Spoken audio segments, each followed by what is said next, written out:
Hello and welcome. This is Cheryl. Thank you so much for joining me today. In this video, I'm going to share with you foiling on some different types of paper. Now, if you have seen any of my recent YouTube videos, you'll know that I just recently got a Glimmer foiling machine, and I just thought it'd be a good time to just foil a bunch of the different types of cardstock that I happen to have in my stash, and just to see what foils and what doesn't, how well it works and whatnot. So the very first paper that I'm using here is Hammer Mill cardstock, and I know this foils really well, so I figured that was a good one to start off with. There's not any over foiling on this one, and I'm going to use the same foiling plate for the whole video. The next one that I'm using is going to be some Stampin' Up cardstock that I have. I haven't bought Stampin' Up cardstock in a long time, so this is just stuff that I have left over in my stash and figured it would be a good time to try it out and see whether it foils well or not. So I will list and link all of the supplies that I can down in the description box below. So if you're curious about anything, you'll find more information down there. Now, I used the hammer mill to start because I know it foils well, and you don't get a whole lot of over foiling or residue foiling along the sides. The Stampin' Up one turned out really well as well. I was actually kind of surprised because there is some texture to this cardstock. But to fix any overfoiling, I'm just using a stiff brush that I happen to have here. It's a synthetic one, so it'll easily get off any excess foiling that's there. You'll see later on in the video I take a foam brush as well, because sometimes that will work and it won't scratch the paper. The third paper that I'm foiling here is some Bazzil cardstock. Now, if you are familiar with Bazzil, most of Bazzil's cardstock is textured. You can get some smooth. I didn't have any on hand, so the one that I'm using is got a silk texture to it, and I'm using the side of the cardstock that is the smoothest, so that it foils as best as possible. What I was just showing you there is any of the excess foil that I'm taking off here, I will go afterwards and I'll use my solid foiling plate and I will foil that all onto hammer mill cardstock, and we'll be using it for future projects and stuff like that. So this is the Bazzil one here, and it actually foiled pretty good. I was kind of surprised with the texture of the cardstock, how it would look. I really like the gold on the red.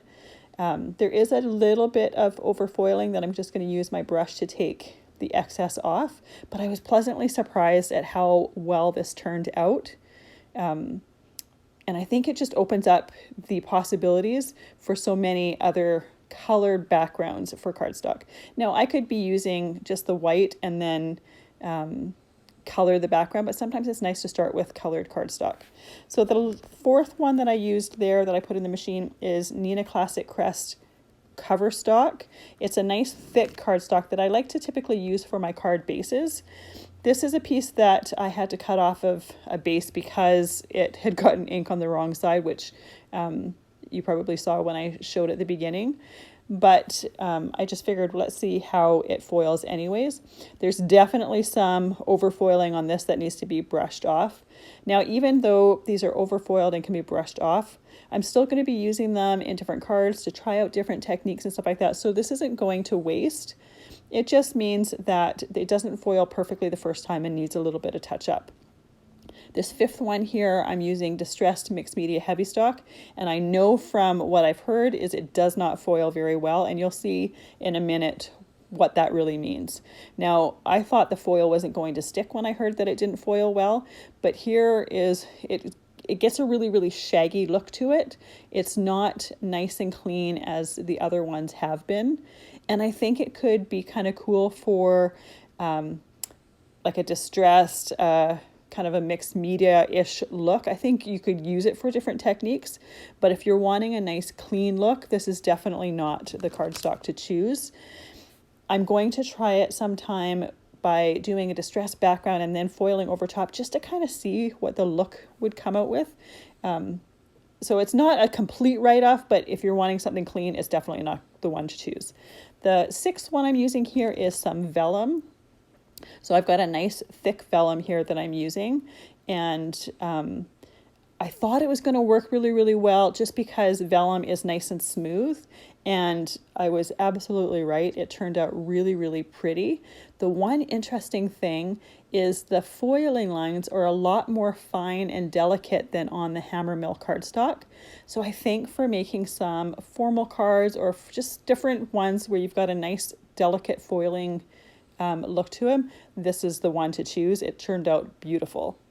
The 7th one that I chose, and I didn't think it was going to work, was the Strathmore cold press watercolor paper, and it pretty much did what I kind of thought it was going to do. It did have some overfoiling to it, but it was not nearly as bad as the Distress Mixed Media Heavy Stock. For doing a foiled outline and then doing some watercolor techniques, this would be absolutely beautiful. There is a little bit of overfoiling that needs to be brushed off, but that's a nice easy fix. Another thing you could do instead of using a brush is use a Tombow sand eraser. But what I like about using the brush is it doesn't dull the foil around it, whereas the sand eraser, I find it affects and it dulls the foil that's around it. So I prefer the brush over the sand eraser. The 8th one that I'm testing is some Stampendous thermal acetate. Now this is some clear acetate that is intended for stamping and heat embossing. So I knew it could handle the heat of the foiling machine. You would not want to try this on acetate that is not meant to be able to handle a little bit of heat. And you'll see that I had some tissue paper. Those tissue papers go between the sheets, and I left it on there so that you could see how the foiling turned out. The tissue paper did come off with my plate. So you'll see it in a minute with just the acetate, and I'll put the tissue paper back behind it so that you can see. And it turned out really quite nice. There is definitely some overfoiling, and for the acetate, the brush doesn't take it off. It doesn't come off at all with the brush, but it does turn out really, really pretty, and I think it could make another beautiful background for different techniques. You could do some alcohol ink in the background of it and go from there, but it's another contender for foiling. The 9th one here, I'm using some Alcohol Ink Cardstock. Now this is glossy cardstock, but it is porous. It's got a clay coating on top of it, and it's often used with alcohol inks and different alcohol ink techniques. So I was interested to see how the foiling would turn out on it because it is so nice and smooth. And once again, I love how it looked, and I'm going to test this out by trying an alcohol ink background and then foiling on top of it. I think it would look absolutely beautiful. I wouldn't take this cardstock now and then put alcohol ink on top of it just because it would cover up the foiling. Now, you would still see some metallic shine behind it, so I will probably play with it and test it and see what happens, but it turned out gorgeous on that alcohol ink cardstock. The 10th one here is just some black Neenah Astro Brights. So this is just some basic black cardstock that I have that I use when I want to die cut something black. It's not super thick, and it's just a nice inexpensive one to have in your stash. It's not heavy enough to use as a card base, but it works good enough for layers and die cuts. So I was pleasantly surprised at how well this one turned out. There is a little bit of overfoiling, but the pieces that I was pointing out in there is actually some residue from another project that I was working on. I think I must have touched this cardstock and not realized I put a little bit of the paint on there. The next one that I'm using is some Stonehenge black watercolor paper. Now I had high hopes for this one because the Strathmore one worked fairly well. So I chose the side of the watercolor paper that had the least amount of texture, as I figured that would have the best chance. And once again, I was happy with how it turned out. There is a little bit of overfoiling to it, but once again, to brush it with a brush to take off that excess works just fine. It's typically the parts where it's a base of a leaf or whatever that seems to overfoil, or the stem of the flower. It's really interesting. It's almost always the same areas that have that overfoiling, and I think it's where the lines from the foiling plate join each other. But once again, it turned out quite nice and would be a lovely background for a card. You could put a die cut over top of this. You could keep it very, very simple or enhance it how you like. But this one worked, again, a little bit of overfoiling, but it's easy enough to fix it. And the foiling lines were nice and smooth and not too shaggy like the Distress Mixed Media Heavy Stock was. So the next one that I decided to play around with was some black alcohol ink cardstock. Now this again is meant to be used typically with alcohol inks. You would need to use some of the metallics or some of the pearls for it to show up, because the regular alcohol ink is transparent and won't show up. But it's got this gorgeous suede-like finish to it that is absolutely stunning. It has just such a rich look to it that I was really hopeful this was going to turn out lovely, because between the foil and the texture of this paper, it did turn out stunning. So again, there is overfoiling in those same areas as the rest, but it came off really, really easily.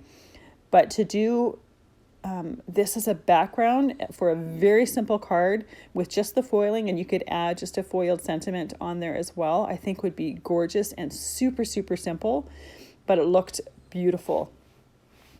And then I decided to just play around with some black glossy cardstock.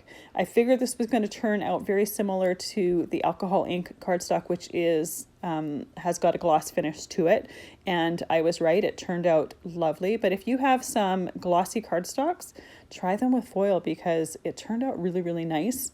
And it just has such a nice, elegant finish to it with the between the glossy and the foils. It turned out beautiful. Now at this point, I thought I was done with all of the cardstocks, but I did come up with one at the very end. So I decided to take all of those excess pieces and use my solid hot foil plate and foil them. I'm not showing that whole process here. The process is exactly the same as using a regular foiling plate, but you're just using a solid one with a piece of cardstock. And it's just going to foil all of that excess foil onto the cardstock. And then what I like to use or to do with it is either use it as a background depending on how it turned out, or I'm busy waiting for the die to go that coordinates with this foiling plate. And I think some of these would look beautiful die cut. The excess pieces I think could easily be die cut as sentiments, but there are all the backgrounds that I ended up foiling with that solid hot foil plate. Some of them were excess foil from previous projects, and here is all of the backgrounds with the flower foiling plate. So I got a lot of different foiled pieces out of this that are going to be used for a bunch of future projects.